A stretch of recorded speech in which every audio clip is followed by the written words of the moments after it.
बच्चों, आज हम लोग पद्य खंड की कविता आत्म परिचय पढ़ेंगे, जिसके कवि हरिवंश राय बच्चन जी हैं।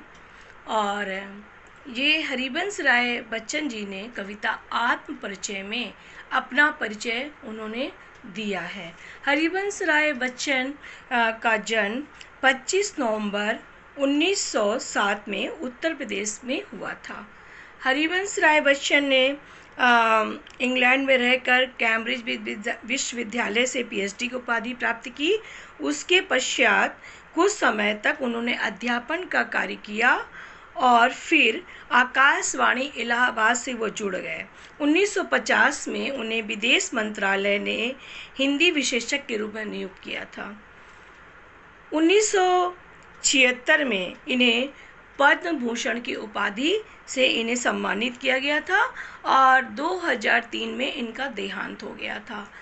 आत्म परिचय कविता में कवि ने अपने स्वभाव का परिचय दिया है कि कवि का स्वभाव किस तरह का है और दुनिया के लोग कैसा व्यवहार करते हैं।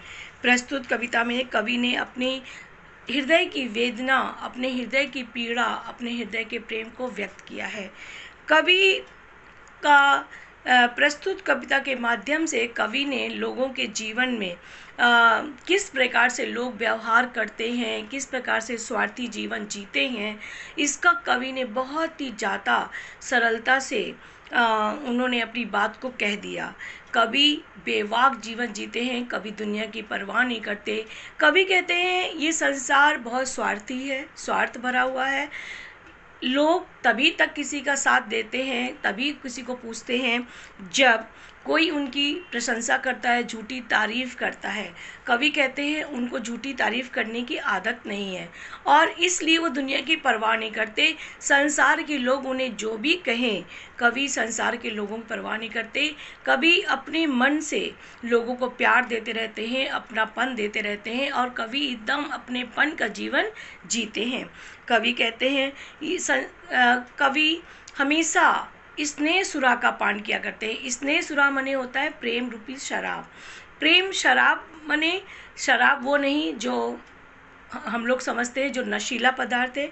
कवि ने प्रेम को शराब कहा है। जैसे शराब के नशे में आदमी डूबा रहता है, कवि वैसे ही प्रेम के नशे में डूबे रहते हैं। ये प्रेम का नशा है उनकी पत्नी का, जिनका आकस्मिक निधन हो गया है। अभी वो उनके जीवन में उनके साथ नहीं है, परंतु वो जितने समय भी कवि के साथ रही, उन्होंने कवि को भरपूर प्रेम दिया। कवि उसी प्रेम के सहारे अपने जीवन के दिनों को काट रहे हैं और कवि जीवन में प्रसन्न है। कवि के मन में, कवि के दिल में पत्नी के ना होने का दर्द है, पीड़ा है, अभाव है, परंतु कवि दुनिया वालों को नहीं दिखाते कि वो पत्नी के ना रहने के कारण वो दुखी हैं। कवि बाहर से बहुत ही खुश और अपने आप को दीवानों की तरह रखते हैं, उन्मादों की तरह रखते हैं।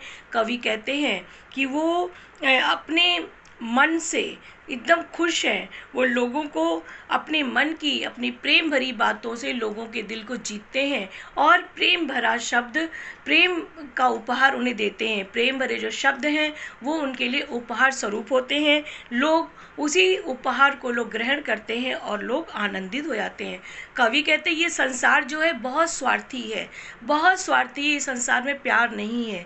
कवि को ये संसार अच्छा नहीं लगता। कवि कहते हैं मैं एक ऐसे संसार की कल्पना करता हूँ जिसमें लोग प्रेम से रहें, आपसी भाईचारे से रहें, सौहार्द से रहें, कहीं कोई स्वार्थ ना हो। कवि को ये स्वार्थी संसार बिल्कुल भी नहीं भाता है और कवि कहते हैं वो अपने हृदय में जोश, उत्साह, उमंग, साहस लेकर वो जीवन जीते हैं और जीवन में आगे वो बढ़ रहे हैं और वो लोगों से भी ऐसा ही जीने को लोगों को प्रेरणा देते हैं। लोगों से कहते हैं जीवन में सुख दुख तो आता ही रहता है, हमें सुख दुख में समान रूप से रहना चाहिए। ये नहीं कि सुख है तो हम बहुत इतराने लगे, दुख आया तो हम घबराने लगे। कवि कहते हैं मनुष्य को सुख और दुख दोनों में समान रूप से अपना व्यवहार करना चाहिए। कवि ने कभी भी जीवन में इस वस्तुओं के संचय पर जोर नहीं दिया।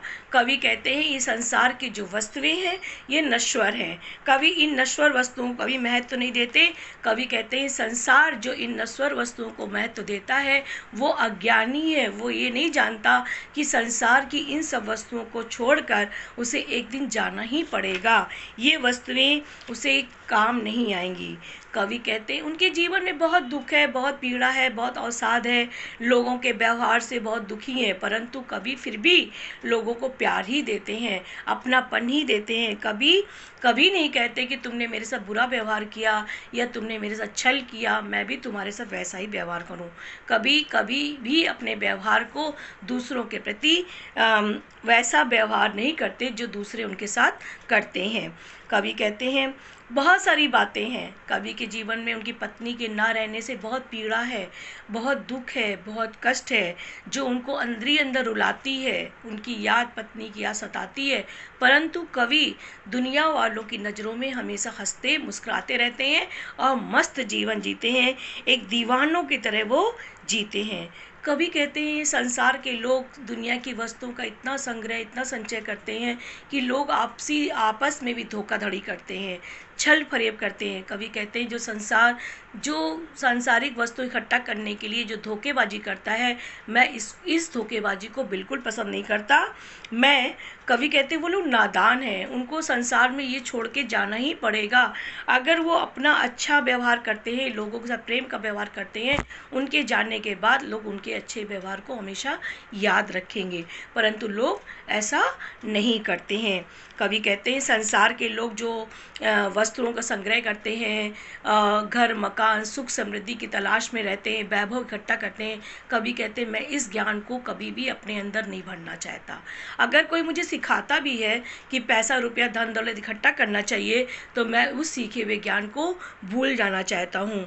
कवि कहते हैं कि मैं अलग हूँ और ये संसार अलग है, क्योंकि संसार की प्रवृत्ति है वस्तुओं का संचय करना, संग्रह करना। कवि कभी भी इन चीज़ों का संग्रह नहीं करते। कवि कहते संसार से मेरा कोई नाता ही नहीं है, संसार के लोगों से मेरा कोई मेल ही नहीं बैठता। कवि कहते हैं कि मैं इस धरती में जो लोग हमेशा पैसा रुपया धन दौलत को महत्व देते हैं, मैं उसको ठुकराता हूँ, मैं उसे कोई महत्व नहीं देता। कवि कहते हैं मैं शीतल वाणी में भी आग लिए फिरता हूँ। कवि कहते हैं मैं लोगों से प्यार से बात करता हूँ, विनीत होके बात करता हूँ, परंतु मेरे अंदर जोश है, उत्साह है, साहस है, हिम्मत है, और मैं उसी हिम्मत से अपने जीवन को जी रहा हूँ, अपने आप को प्रेरित करता हूँ और लोगों को मैं प्रेम बांटता हूँ। कवि कहते हैं मेरी पत्नी अब मेरे जीवन में नहीं है, उसके ना एक खंडहर की तरह वो अब मेरे जीवन में है। जैसे कोई बहुत पुराना मकान टूट जाता है, खंडहर बन जाता है, वैसे ही अब कवि के जीवन उनकी पत्नी की यादें ही हैं। कवि कहते हैं मैं अपनी पत्नी की यादों के लिए मैं संसार के सारे महलों को, सारी सुख सुविधाओं को, राजा अगर मुझे अपने महल भी दे दे और कहे तुम अपनी पत्नी को भूल जाओ, तो मैं उस महल को मैं ठुकरा देना चाहता हूँ, मैं ठुकरा दूंगा। मुझे वो महल भी नहीं चाहिए, मुझे अपनी पत्नी की यादें मेरे जीवन को प्रेरित करती है, मेरे जीवन का संबल है, मेरे जीवन का सहारा है। कभी कहते जब मैं अपनी पत्नी की यादों में रोता हूँ, मतलब ये कोई कविता की रचना करता हूँ, कुछ कविता बनाता हूँ, लोग कहते वाह क्या तुमने छंद बनाया है, क्या कविता बनाई है।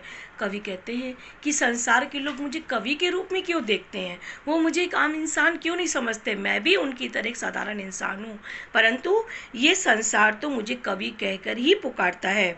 कवि कहता है मैं इस संसार का एक दीवाना हूँ, लोगों को प्रेम करने वाला, दुनिया को प्रेम का संदेश देने वाला हूँ। मैं हमेशा मेरे जीवन में जो भी खुशियाँ हैं, मैं वो खुशियाँ लोगों को बांटता हूँ, और मेरी प्रेम भरी बातें सुनकर लोग मदमस्त हो जाते हैं और लोग संसार उसे खुश हो जाते हैं और झूमने लगते हैं। कवि कहते हैं मैं पूरी दुनिया में घूम घूम कर लोगों को खुश रहने का संदेश देता हूँ, उन्हें मस्त रहने का संदेश देता हूँ। जैसे कि मेरे जीवन में बहुत अभाव है, बहुत दुख है, बहुत तकलीफ़ है, बहुत पीड़ा है, परंतु मैं दुनिया के सामने अपनी पीड़ा को व्यक्त नहीं करता, मैं खुशहाल रहता हूँ। मैं दुनिया को दिखाता हूँ कि मैं बहुत खुश हूँ। तुम भी अपनी पीड़ा को अपने अंदर दबा कर और खुश होकर जीवन जियो। इस प्रकार कवि ने अपना परिचय इस कविता के माध्यम से दिया है। कवि का स्वभाव कैसा है और वो दुनिया के स्वभाव से किस प्रकार से, वो दुनिया की सोच से वो दुखी हैं और वो दुनिया की सोच को बदलना नहीं चाहते, परंतु वो अपनी सोच से दुनिया को खुश करना चाहते हैं।